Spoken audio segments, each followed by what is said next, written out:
ಮಾನ್ವಿ ಪಟ್ಟಣದ ಖಾದ್ರಿ ಫಂಕ್ಷನ್ ಹಾಲ್ನಲ್ಲಿ ಕಾಂಗ್ರೆಸ್ ಪಕ್ಷದ ವತಿಯಿಂದ ಬಿಎಲ್ಎಗಳಿಗಾಗಿ ಆಯೋಜಿಸಿದ್ದ ಎಸ್ಐಆರ್ ಕುರಿತ ಕಾರ್ಯಾಗಾರವನ್ನ ರಾಯಚೂರು ಸಂಸದ ಜಿ ಕುಮಾರನಾಯಕ್ ಅವರು ಉದ್ಘಾಟಿಸಿದರು. ಈ ಸಂದರ್ಭದಲ್ಲಿ ಮಾತನಾಡಿದ ಸಂಸದರು ಚುನಾವಣಾ ಆಯೋಗದ ನಿಯಮಗಳನ್ನ ಬಳಸಿಕೊಂಡು ಮತದಾರರ ಹಕ್ಕನ್ನ ಕಸಿಯುವ ಪ್ರಯತ್ನಗಳ ವಿರುದ್ಧ ಧ್ವನಿ ಎತ್ತಿದ್ದಾರೆ.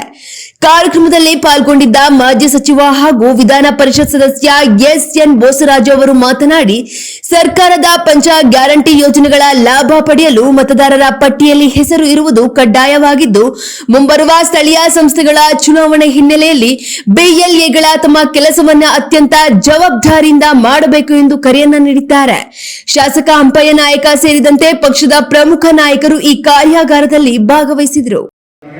ಅದಕ್ಕೆ ಕಾರಣೀಭೂತರಾದ ಶ್ರೀಯುತ ಎನ್.ಎಸ್. ಬೋಸರಾಜ್ ಅವರಿಗೂ ಮತ್ತು ಈ ಭಾಗದ ಶಾಸಕರಾದ ಶ್ರೀಯುತ ಹಂಪಯ್ಯ ನಾಯಕರವರಿಗೂ ನಾನು ಹೃತ್ಪೂರ್ವಕವಾಗಿ ಅಭಿನಂದನೆಗಳನ್ನ ಸಲ್ಲಿಸಲಿಕ್ಕೆ ಬಯಸ್ತಾ ಇದ್ದೇನೆ.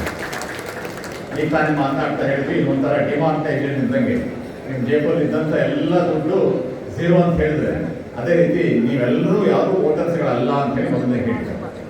ಯಾವ ರೀತಿ ನನಗೆ ನನ್ನ ಜೇಬಿನಲ್ಲಿ ಇರುವಂಥ ದುಡ್ಡೆಲ್ಲ ಹೋಯ್ತು ಅಂತ ಹೇಳಿದ್ರೆ, ನಾನು ಮೊದಲನೇದಾಗಿ ಏನು ಮಾಡ್ತೀನಿ ಅಂತ ಹೇಳಿದ್ರೆ, ಮೊದಲನೇದಾಗಿ 1000 ರೂಪಾಯಿ ನೋಟ್ ತಗೊಳ್ತೀನಿ. ಅದಾದ್ಮೇಲೆ 500 ರೂಪಾಯಿ ನೋಟ್ ಹೋಗ್ಬಿಟ್ಟು ಹೇಳ್ಬೇಕು, ಇದು 1000 ರೂಪಾಯಿ ನೋಟು ಹಿಂಗೆ ಬಂತು ಹಂಗೆ ಬಂತು ಇನ್ನೊಂದು ಅಂತ ಹೇಳಿ ತಗೊಳ್ತೀನಿ. ಅದೇ ರೀತಿ 500 ರೂಪಾಯಿ, ಅದಾದ್ಮೇಲೆ 100 ರೂಪಾಯಿ, ಅದಾದ್ಮೇಲೆ 50 ರೂಪಾಯಿ, ಅದಾದ್ಮೇಲೆ 1 ರೂಪಾಯಿ 2 ರೂಪಾಯಿ ನೋಟು ಬರ್ತೀನಿ. ನೋಟುಗಳಿಗೆ ಒಂದು ವ್ಯಾಲ್ಯೂ ಇದೆ ಹೊರತು ನಮ್ಮ ಮನುಷ್ಯರಿಗೆ, ನಮ್ಮ ಓಟ್ಗಳಿಗೆ ಎಲ್ಲ ಒಂದೇ ವ್ಯಾಲ್ಯೂ ಅನ್ನೋದನ್ನ ತಾವು ದಯವಿಟ್ಟು ಅರ್ಥ ಮಾಡ್ಬೋದು. ಆದರೂ ಕೂಡ ನಮ್ಮ ಸಿಸ್ಟಮ್ನಲ್ಲಿ ನಾವು ಎಷ್ಟು ವಿದ್ಯಾಭ್ಯಾಸ ಮಾಡ್ಕೊಂಡಿದ್ದೇವೆ, ನಮಗೆ ಇದ್ರ ಬಗ್ಗೆ ಕಲ್ಪನೆ ಎಷ್ಟಿದೆ, ನಾವೆಷ್ಟು ಅನುಕೂಲವಂತರು, ಎಷ್ಟು ಸ್ಥಿತಿವಂತರು, ನಮ್ಮ ಜೊತೆ ಯಾರು ಅಧಿಕಾರಿಗಳು ಸಂಪರ್ಕದಲ್ಲಿದ್ದಾರೆ, ಎಲ್ಲ ನೋಡಿದ ಮೇಲೆ ನನಗೇನಿಸ್ತದೆ ಅಂತ ಹೇಳಿದ್ರೆ, ಈ ರೀತಿಯ 1000 ರೂಪಾಯಿ ನೋಟು, 500 ರೂಪಾಯಿ ನೋಟು, 100 ರೂಪಾಯಿ ನೋಟು ಎಲ್ಲ ಹೋಗ್ಬಿಡ್ತಾರೆ. ಕೊನೆಗೆ ಉಳ್ಕೊಳ್ಳೋ ಯಾವುದು ಅಂತ ಹೇಳಿದ್ರೆ 2 ರೂಪಾಯಿ ನೋಟು ಮತ್ತೆ 1 ರೂಪಾಯಿ ನೋಟು ಮಾತ್ರ. ಅದು ಯಾವುದು ಅಂತ ಹೇಳಿದ್ರೆ ನಾವು ಅಂದ್ರೆ ನಮ್ಮ ಕಾಂಗ್ರೆಸ್ನ ಯಾರು ಮೂಲಭೂತ ಏನು ನಮ್ಮ ಸಪೋರ್ಟರ್ಸ್ ಇದ್ದಾರೆ, ನಮ್ಮನ್ನು ಬೆಂಬಲ ಮಾಡೋರಿದ್ದಾರೆ, ಕಾಂಗ್ರೆಸ್ ಪಾರ್ಟಿಗೆ ವೋಟ್ ಮಾಡೋರು ಯಾರಿದ್ದಾರೆ, ಅವ್ರು ಮಾತ್ರ ಉಳ್ಕೊಂಡ್ಬಿಡ್ತಾ ಇದ್ದಾರೆ. ಅದಕ್ಕೆ ಒಂದೇ ಒಂದು ಮಾತ್ರ, ಇಡೀ ಬ್ರಿಟಿಷ್ನೇ ಒದ್ದೋಡಿಸಂತ ಶಕ್ತಿ ಉಳ್ಳಂತ ಈ ಜನತೆ ಆಗಲೂ ಕೂಡ ಇಷ್ಟು ಕೂಡ ವಿದ್ಯಾಭ್ಯಾಸ ಇರಲಿಲ್ಲ, ಇಷ್ಟು ಕೂಡ ತಿಳುವಳಿಕೆ ಇರಲಿಲ್ಲ, ಇಷ್ಟು ಕೂಡ ಸಂಪತ್ತು ಇರಲಿಲ್ಲ, ಇಷ್ಟು ಕೂಡ ಇರಿಗೇಷನ್ ಇರಲಿಲ್ಲ. ಆದರೂ ಕೂಡ ನಾವು ಒಂದು ಶಕ್ತಿಯಾಗಿ ಸಾಮ್ರಾಜ್ಯಶಾಹಿಯನ್ನೇ ಒದ್ದೋಡಿಸಿರುವಂತಹ ಸಂದರ್ಭದಲ್ಲಿ ಈ ರೀತಿಯ ಹುನ್ನಾರವನ್ನು ನಾವು ಹುಟ್ಟಡಗಿಸಲಿಕ್ಕೆ ಕಾಂಗ್ರೆಸ್ ಪಕ್ಷ ಸಶಕ್ತವಾಗಿದೆ ಅಂತ ಹೇಳಿ ನಾನು ಹೇಳಿ ಬಯಸ್ತಾ ಇದ್ದೇನೆ. ಅದನ್ನ ಮಾಡುವ ದಳಪತಿಗಳು ಏನ್ ಕೆಲಸ ಮಾಡ್ತಾ ಇದ್ದಾರೆ ನಾನು ನೋಡಿದರೆ ಬಹಳ ಸಂತೋಷ ಆಗ್ತದೆ. ಶಾಲನ್ನು ಎಷ್ಟು ಇಂಟ್ರೆಸ್ಟ್ ತಗೊಂಡು ಮಾಡ್ತಾ ಇದ್ದಾರೆ, ಅದೇ ರೀತಿ ಹೂಲ್ಗೇರಿಯವರು ಎಷ್ಟು ಇಂಟ್ರೆಸ್ಟ್ ತಗೊಂಡು ಲಿಂಗ್ಸೂರಿನಲ್ಲಿ ಮಾಡ್ತಾ ಇದ್ದಾರೆ. ರಾಮಣ್ಣವರಾಗ್ಬೋದು, ರಾಜಶೇಖರ್ ನಾಯಕರವರಾಗ್ಬೋದು, ಯಾವ ರೀತಿ ದೇವದುರ್ಗದಲ್ಲಿ ಅಷ್ಟೊಂದು ಇಂಟ್ರೆಸ್ಟ್ ತಗೊಂಡು ಮಾಡ್ತಾ ಇದ್ದಾರೆ. ನಾನು ಕೇವಲ ಇಲ್ಲಿ ಕಂಡಂತ ನಮ್ಮ ಹಿರಿಯ ನಾಯಕರ ಹೆಸರು ಮಾತ್ರ ಹೇಳ್ತಿದ್ದೇನೆ, ಆದರೆ ಆಯಾ ತಾಲೂಕುಗಳಲ್ಲಿ ನಮ್ಮ ಹಿರಿಯ ನಾಯಕರೆಲ್ಲರೂ ಕೆಲಸ ಮಾಡ್ತಾ ಇದ್ದಾರೆ ಅಂತ ಹೇಳಿ ಬಯಸ್ತಾ ಇದ್ದಾರೆ.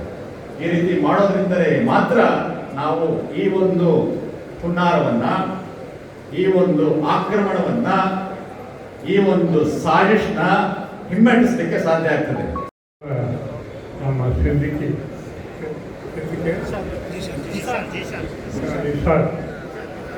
ಅವರು ಭಾಳ ತರಬೇತಿ, ಭಾಳ ಚೆಂದಾಗಿ ಮಾತಾಡಿ ಪ್ರತಿಯೊಬ್ಬರಿಗೆ ಕಿವಿಯಲ್ಲಿ ಕೊಡ್ತಕ್ಕಂಥ ರೀತಿಯಲ್ಲಿ ಅವರು ಉತ್ತಮವಾಗಿ ಈ ಒಂದು ಟ್ರೈನಿಂಗ್ ಬಗ್ಗೆ ಮಾತಾಡಿದರು. ಅದರ ಜೊತೆಗೆ ಲಾಸ್ಟಿಗೆ ನಮ್ಮ ಸಂಸದ ಕುಮಾರ್ ನಾಯಕ್ ಅವರು ಕೂಡ ಇಲ್ಲಿ BL ಅವ್ರ ಕರ್ತವ್ಯ SIR ನಿಯಮದ ಬಗ್ಗೆ ಕೂಡ ಅವರು ಹೇಳಿದರು. ಇದರಲ್ಲಿ ಈಗ ನಾವು ಹೆಚ್ಚಿನ ಸ್ಥಿರೀಕರಿಸಿ ಬಂದು ಏನಂದರೆ, ಇವತ್ತು BJP ಅವರು ನಮ್ಮ ಓಟುಗಳನ್ನು ಕದೀತಕ್ಕಂಥ ಕೆಲಸ ಮಾಡ್ತಿದ್ದಾರೆ ಅಂತಕ್ಕಂಥ ಮಾತು ಕೂಡ ಇಂದಿನ ಚುನಾವಣೆಯಲ್ಲಿ ಕಂಡು ಬಂದರು.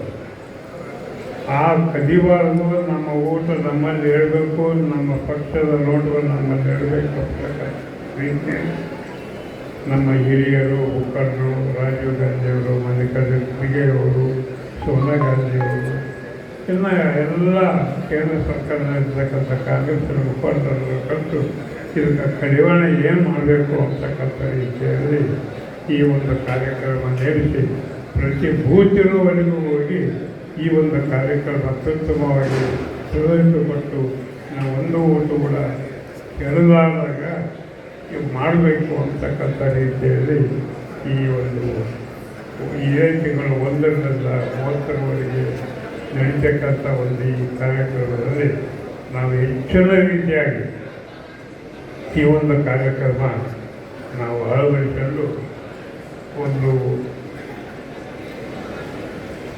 ಅಳವಡಿಸಿಕೊಂಡು ಈ ಕಾರ್ಯಕ್ರಮ ಮಾಡಬೇಕಂತ ನಾನು ಈ ಸಂದರ್ಭದಲ್ಲಿ ಇದು ಬಿ ಎಲ್ ಅವ್ರದ್ದು ಕೆಲಸ ಏನು ಅಂತಕ್ಕಂಥ ರೀತಿ ಕೂಡ ನಾನು ಸ್ವಲ್ಪ ಮಟ್ಟಿಗೆ ಎಲ್ಲರೂ ಹೇಳಿದೆ ಅದೇ ರೀತಿ ಬಿ ಎಲ್ ಅವರು ಪ್ರತಿ ಮನೆಗೆ ಹೋಗಿ ವೋಟರ್ಸ್ಗೆ ಭೇಟಿಯಾಗಿ ಅವರ ಮುಖಾಂತರದವರ ವೋಟರ್ ಲಿಸ್ಟ್ ಏನಾಗಿದೆ, ನಮಗೇನು ತೊಂದರೆ ಇದೆ, ಬಿ ಎಲ್ ಅವರು ಬಂದು ನಮಗೆ ಏನು ಮಾಡಿದ್ರು ಅಂತಕ್ಕಂಥ ಮಾತುಗಳು ಅವ್ರ ಜೊತೆಗೆ ನೀವು